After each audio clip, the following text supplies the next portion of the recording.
And hello everybody, welcome back to the channel guys, hope you're all well. Before we do get into today's video, as always, please do smash that like button and subscribe to the channel for daily Rangers content. So, another game, another win. Yes, Rangers beating Aberdeen, of course, last night 2-1 at Ibrox. It was a game that was dubbed to be very, very important to Rangers, of course, because it was the first sort of moment in a very long time, first moment probably this season that we've had a chance to go to the top of the table. Look, it wasn't enough to go to the top of the table, but at this moment in time I don't really care. It was just about getting the win. The goal difference will take care of itself, and there's plenty more matches to be played. Of course, Celtic going to be playing again tonight against Hibernian, so can extend the lead to 3 points, and it will be like that until we actually do play our game in hand. But the fact, against our sort of second rivals, if you like. And again, I don't really see the rivalry with Aberdeen as such. They see it more with us. But, sometimes, as we always state, they always turn up. They always play their best against Rangers, and they've proved that this year. A draw at Pataudry and, of course, beating us at Ibrox under the old regime under Michael Beale. But this offer a lot, as I said, the added pressure, sometimes over the last couple of years, especially, sort of since we've made our way up the divisions. We've always had that question mark, apart from the year we won the title, of course, but we've also had the question mark on your mentality of the players to actually, can we go to the top of the table? Can we ascend? Can we be the group that leads? And sometimes we fail to live up to that sort of question and always buckled under pressure. However, we got the job done last night, and to stay, we didn't play the best that we've ever played, but of course, as I stated, we got the job done on a game that could have been tricky. One, against a rival, if you like. Two, under a new manager, a good manager, a manager, that's been a lot of talk about him, Neil Warnock, of course, and sometimes teams do benefit from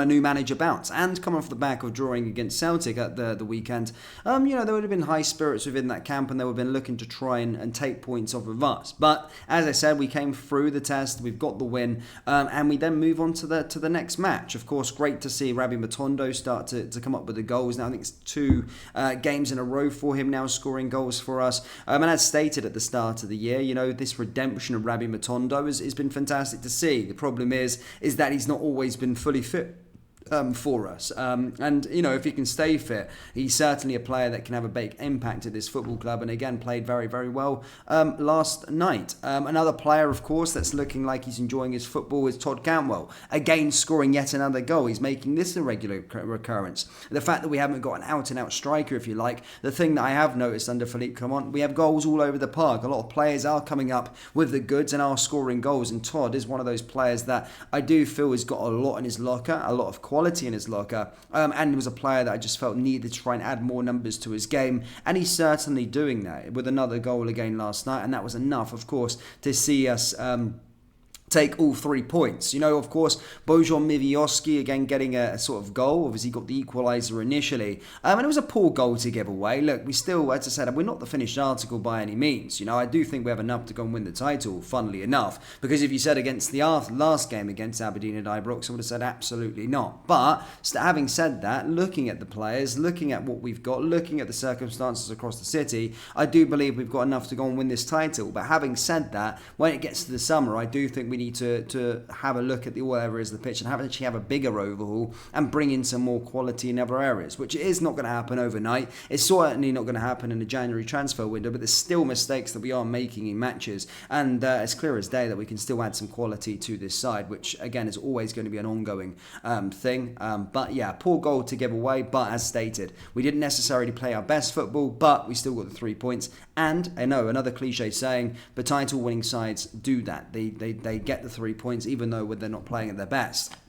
Now, one of the controversial decisions really yesterday, of course, was with regards to Dujon Sterling. Now, in the fallout to this, fans are, of course, bewildered as to how it was a red card. Of course, Don Robertson did initially give the red card, but then VAR said to go and have another look. And usually, when they get called over to a screen, it's usually VAR basically stating, you made a mistake, you need to relook at this, and then make a decision. But Don Robertson stood his ground and sent off the player and kept his decision. As I said, you don't don't really see that when a referee goes to the screen. It's usually thingy. In the fallout, of course, fans are bewildered as to how that is a red card, and are certainly not happy. Of course, pundits as well have voiced their concerns and stated that they're very surprised with regards to it. Kenny Miller had this to say. He was going very, very fast. I think the reaction of McKenzie hasn't helped his case, but that's not a red card. He has slid in. His feet are not high at all. He has maybe caught him on the top of his toe. I don't think that is a straight card. I think he slid as well. It's not high. It's not even high on the leg. I don't think it's a red card. I think this one will be overturned. Yes, and a lot of the punditry team, whether that be Chris Sutton, whether that be Chris Boyd, have also agreed with the Rangers support, who have expressed their concerns on the platform X and have voiced their concerns of their bewilderment as to how that was a red card. Again, I think Don is just trying to, I'm not sure what he's trying to do there, but absolutely not a red card, and I don't understand why VAR is there to help him and state that he's made a mistake but keeps on to his decision. Absolutely bewildering to me. And again, you may say, well, look, Dan, it's we've won the game, but that's fine, we won the game. But, there's still some time left to play with 10 men. They could have easily got an equaliser, and still I'm going to call out disgraces when that's not a red card. It could have cost us. They could have got an equaliser. They had the man advantage.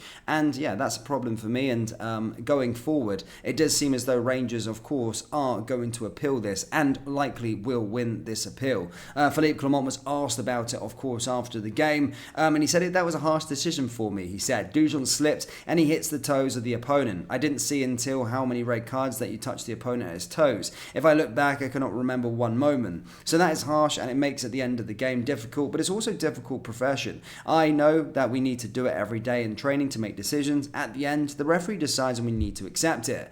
Asked about the other incidents with regards to the Duke, he said, if you give a red card for the tackle on the toes, then that one can also be a red, but it's the decision of the referee. I can't think whatever I want. It's not important. It's the referee who decides, and it's our job to accept it. My job is to make a good team, and in my head, to make a good football. I love the game of football, and I want an attractive and dominant team. I'm busy with that. It's when the referee decides the rules, and we need to accept it. Following this, he was asked if the club were going to consider appeal. He stated, yeah, that's something we need to decide as a club. I never make these decisions alone, but this one is quite clear, I think, but we still need to discuss the inside. Look, following this, Rangers are going to be making an appeal. Dujon Sterling will not be suspended, even though his thing, as I said, this will not be upheld. It's clear as day. It's not a red card, and VAR, even trying to aid the referee on the pitch, said it wasn't a red card also. So that will be overturned. Rangers will appeal that in other news. So Dujon Sterling will not be suspended. I'm very, very confident on that matter.